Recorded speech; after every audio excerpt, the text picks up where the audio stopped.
everyone, it's April here. Welcome to this week's Trash to Treasure video. This is part 2. If you guys are interested, I will include a link in my description to my previous video where I explain where I found this stuff. The tray I did find this weekend at another yard sale with my mom, and I actually got it for free. The candle holder I painted in my previous video and decided to finish it up in this one. So we will be transforming all of this stuff today. This is the yard sale that we stopped at, and oh my gosh, I was so excited. They had all of this stuff set out for free. Do you guys know what those things are called? Does anyone use those in their home decor, or are they old? Are they like from the 80s or 90s? I'm not sure if anybody still uses those, but I think they're really pretty. And I would like to do something with them in the future, as well as the tray. I was so excited to find that tray. I wish I would have grabbed more stuff, but I didn't want to be greedy, so I just grabbed what was in the one box. I wish I would have grabbed that. That thing could be so pretty if it was painted, and they had some pots laying there. I wish I would have grabbed some of those, but again, I didn't want to be greedy. There was other people there, so I'm sure that somebody else enjoyed some of that stuff too. So the first thing I did was painted the chair white, and I used this paint that I recently got at Joann's on clearance. Normally I use Rust-Oleum paint, and I said in my previous video that I really like this paint, but I'm deciding that I don't like it as much. It's a lot thicker, so that's why I don't like it, is because it's a lot thicker than the Rust-Oleum. I don't know if maybe that's because it's old or if it's just a thicker paint. But anyway, I did go ahead and paint the whole chair white.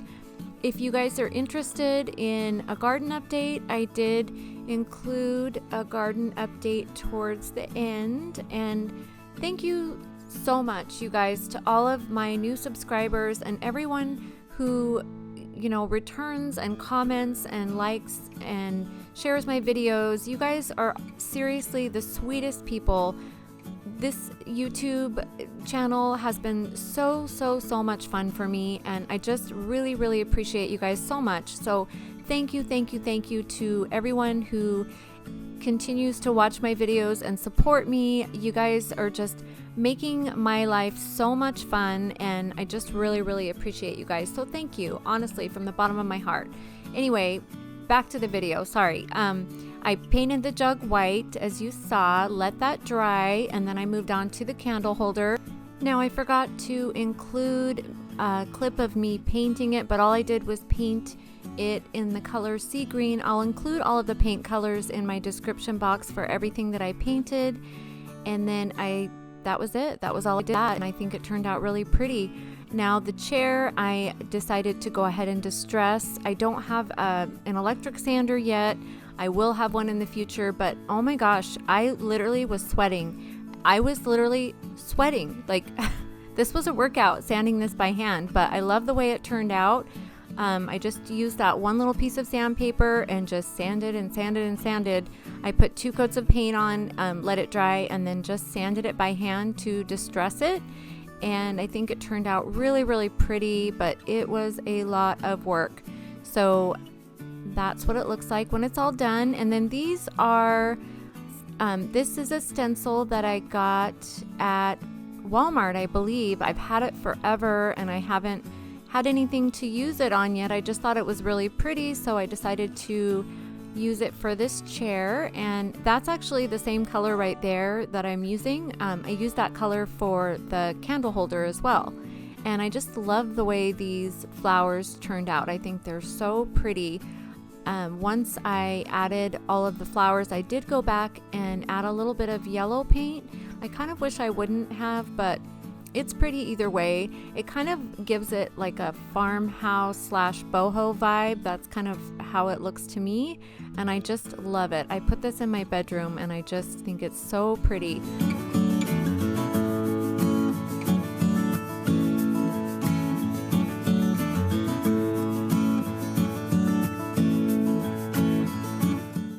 So So after that was done, I moved on to the jug, or moved back to the jug, and I did end up putting 2 coats of paint on the jug, and then I just took a piece of sandpaper, and my plan was just to distress it with the sandpaper, but as soon as I started doing it, I realized that I didn't like the way it looked.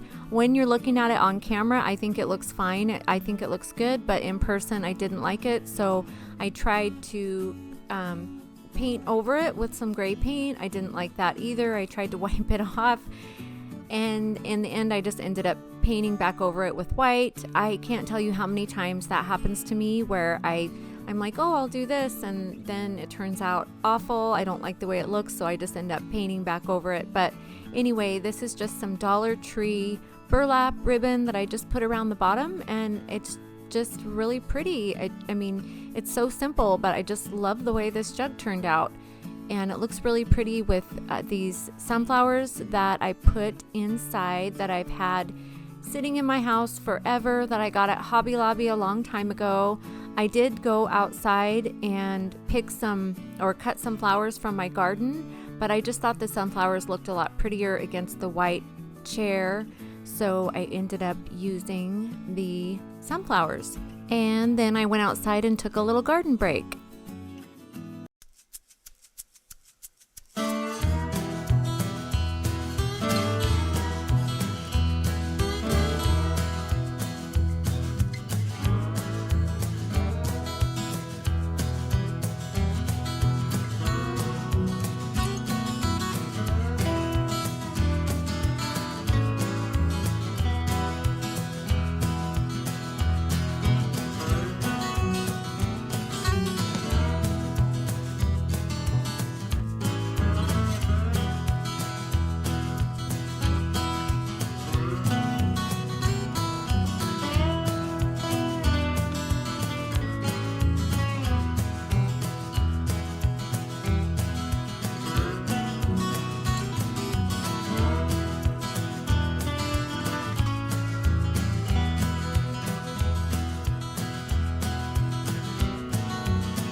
Okay, you guys, so I am so excited about this pumpkin. This might seem silly, but I'm just having a lot of fun. This is the first time I've ever grown a pumpkin, so I'm just super excited. So I'm weighing it. It says it weighs 18.8 pounds, but I think this scale is a few pounds heavy. that's my little dog Sissy. She's almost 15. She's getting so old, but we love her so much. Anyway, that's the end of the video, you guys. I really hope you enjoyed. If you do enjoy my videos, I would suggest turning on your notification bell, just because I don't have an upload schedule, so that you know when I post. And that is it, you guys. I will see you next time. Bye.